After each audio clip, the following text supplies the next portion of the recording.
The How to Train Your Dragon franchise may just be one of the most popular of the new millennium, but that still doesn't mean it hasn't faced its fair share of criticism over the years. And one of the biggest points of contention among many comes from the second movie, where Hiccup repeatedly insists that he can stop Drago's rampage just by talking to him, and how his refusal to heed the warnings of those around him gets his father killed and nearly causes them to lose everything. Many have even outright said that they hate the entire movie just for that one plot point, as I got more in depth into in another video, which you can find a link in the description to. And today, while staying completely objective and neutral on the subject and keeping opinions out of the conversation, I'd like to go over this plot point and see if there is something to the criticism it's faced. And there will be even more spoilers ahead, so in case there's anything else you don't want ruined, you really should turn off the video and come back another day. This will be your one and only warning. Okay, so to address the obvious first, Hiccup probably shouldn't have been so confident that he could convince Drago to stop his plans just by having a conversation with him, especially because many whom he has every reason to trust had warned him that Drago was beyond reason and a mass-murdering psychopath. And let's face it, people like that don't just stop their evil ways because somebody with a level head tries to reason with them, and Hiccup should be aware of that even if he had never encountered anyone like that before. So all of that being said, I can see why this is such a point of contention with many people, because it can make Hiccup come across as extremely stupid at best, and even borderline arrogant, since he should have been smart enough to realize what was going to happen.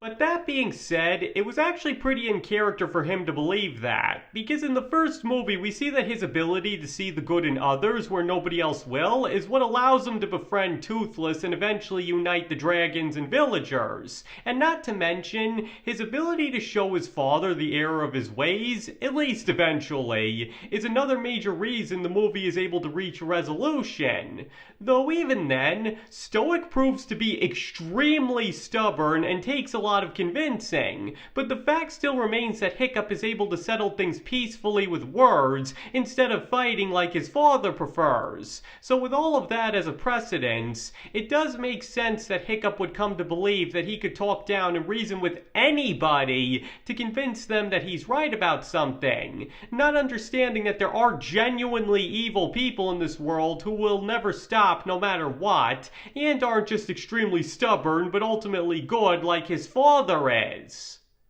And to Hiccup's credit, when he finally does get his conversation with Drago, he actually does get him to listen to him. Sure, he may not be able to change his mind, but at least what he says is enough to attract his attention and get Drago to engage with him, rather than immediately brush him off, as is so often the case in animated films. And not to mention, it's not like Hiccup is convinced the whole time that he's succeeding in changing Drago's mind, as he does come to recognize on his own that Drago is just a jerk, using dragons for his own personal gain, and nothing he says is ever going to change his mind. Again, he may realize this way too late, but at least he doesn't have this revelation only after he's brainwashed Toothless into trying to kill him, and had already figured that out. In other words, trying to talk to him was definitely not the smartest idea, no. But to give credit where it's due, he is pretty smart in the way he goes about the conversation, especially because he realizes that reasoning with him is pointless before Drago actually makes an attempt on his life. And if nothing else, it's also kind of refreshing to actually see an animated villain from the 2010s be offered the chance to redeem themselves and not only not take it, but immediately after prove themselves to be a horrible monster and proceed to actually die the villain, and all the while it being portrayed as both the ultimate triumph and comeuppance. Because as I got into in another video, which you can also find a link in the description to, thoroughly evil and effective villains is one thing that is sorely lacking in kids' movies these days. But the point is, it was actually pretty brave on the movie's part to commit to having Drago be so evil and unrepentant, especially when given the chance to redeem himself. because many other movies would have had him listen to Hiccup and ultimately prove that he was right to believe that he could stop him peacefully. But by having him be irredeemable and killing Stoic immediately after, it teaches children a harsh reality about the world, that sometimes people simply can't be reasoned with, and are so evil and power hungry that they'll do horrible things to get what they want with a huge grin on their face the whole time. Again, it may be a bit brutal, but ultimately that is the reality of it. You can't trust everybody, and there are people who will hurt you if given the chance, and no amount of reasoning will ever change their mind, especially if they already have a history of doing terrible things. And that is a lesson that children should be taught, because trusting the wrong person or seeing good in them when there is none can often lead to terrible consequences, as Hiccup ends up learning the very hard way.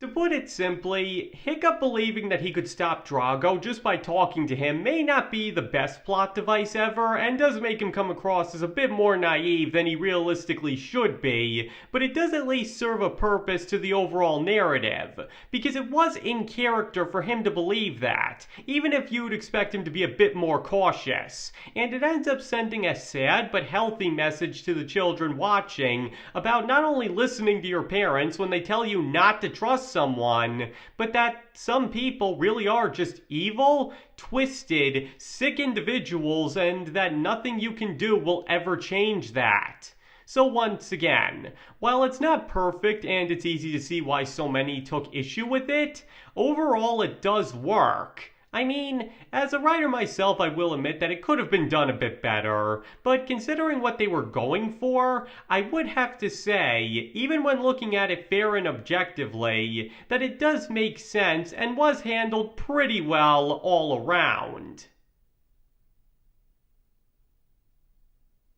Okay, I think that ends this video. So now why don't you tell me? Do you believe that it was in character for Hiccup to believe that he could reason with Drago, and that his inability to do so sends an important message to the viewer? Or do you still believe it was incredibly stupid of him to even consider it with all the warnings he was given? Please let me know in the comments below. And let me just please emphasize that you do not have to agree with anything I said in this video if you don't want to. You're entitled to your own opinion, and if you believe that the entire movie was ruined by that one plot point, that is absolutely fine. And thank you all for watching. I really appreciate it, and I hope to see you all next time.